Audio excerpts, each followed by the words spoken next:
The difference between amateur mixes and pro mixes is one thing: intention. Let's talk about it. Yo, what's good, guys? Inswain with Inswain Audio. I already spoiled the video. You saw the title. You clicked on it. The answer is intention.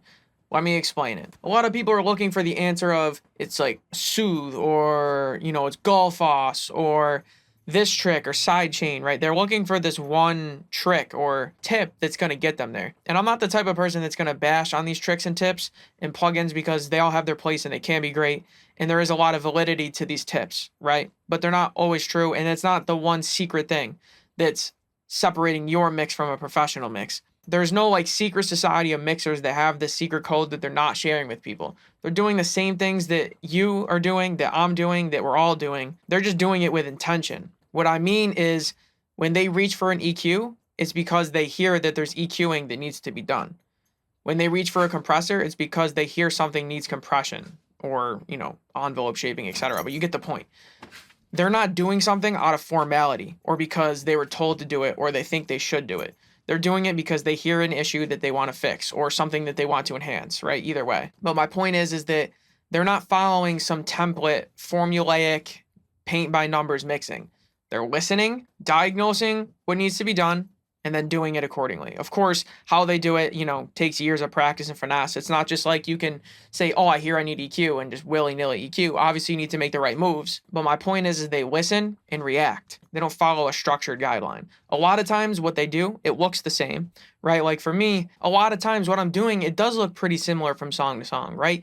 When I'm mixing a vocal, a lot of times I am going for an EQ on every, if not almost every vocal. A lot of times I am reaching for a compressor. And a lot of times it is in the same or a similar order, but I'm not doing it by default every time just because it worked once or because I was told to do it. It always changes, and you got to be able and willing to adapt and make those changes. It's all about listening and reacting. It's not about learning what someone else did and copying it, because guess what? Any good mixer isn't doing the same exact thing on every song. There might be a lot of overlap or a lot of similarities, but it's always a case-by-case basis, because not only is every song different, but music is always changing. So even if you were always mixing the same song every day, which we're not, music and what people want to hear is evolving, so you have to evolve with it. So you can't just follow one step-by-step thing forever. You have to listen and react. Let me show you what I mean. So I'll play you a little snippet of what we got, and then I'll show you an example of what mixing without intention looks like, and then what mixing with intention looks like, so you can see an example. Here's what we're working with.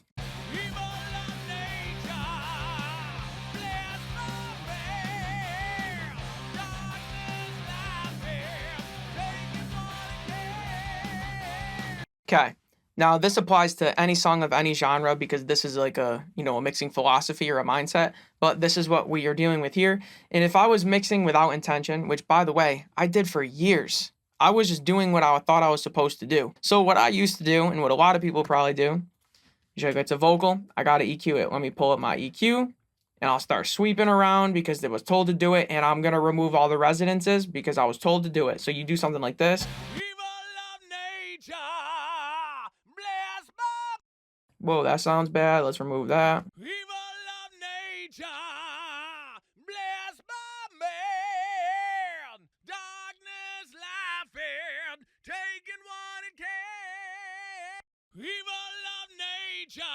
That all sounds bad, right? And then you keep doing that because you were told to do it, and then you got a vocal that is destroyed, stripped of life, doesn't sound natural, no power. Check this out. I'm going to play it, and then I'm going to bypass it, and when I bypass it, it's going to sound better. I'm going to start with it on, with the processing.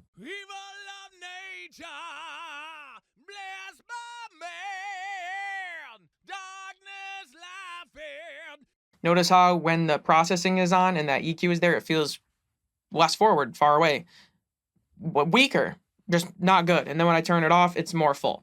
So you could very easily ruin a mix by doing something because you thought you were supposed to, or out of formality. Whereas now an example of mixing with intention would be to listen, hear what you hear in the mix is wrong, or you want to add upon, just anything you want to change, and then doing it accordingly. So I'll show you what that sounds like.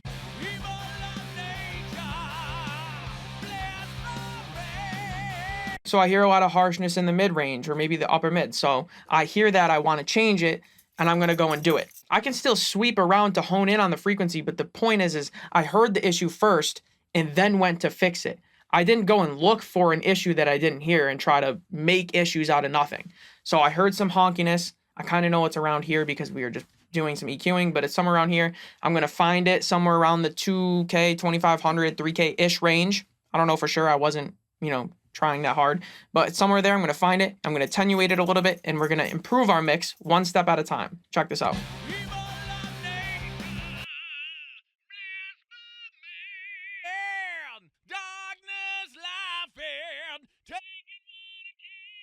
It was right there. Like I said, around 2K, 2500, 3K.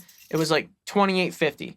So there's my frequency. I'm going to attenuate it a little bit, and we're going to get a less harsh vocal.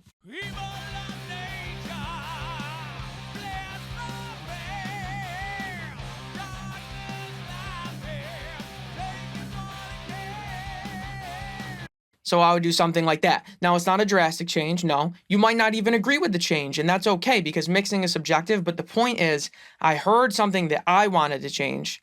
I went and changed it. I didn't go through and look for things that other people want me to change that told me on a YouTube tutorial. And I know that seems kind of contradictory or hypocritical because this is a YouTube tutorial, but I think you get what I'm saying. And this doesn't just apply to this style of song or just vocals or even just EQ. Any song, any genre, any type of processing you do the same thing. Now, if I were to listen back and let's say we're like, okay, we like this EQ. Now I listen back. Nature. That part jumps out. The other part's lower. Guess what? I want to use some compression. I hear the vocal needs compression, which, spoiler, a lot of them do.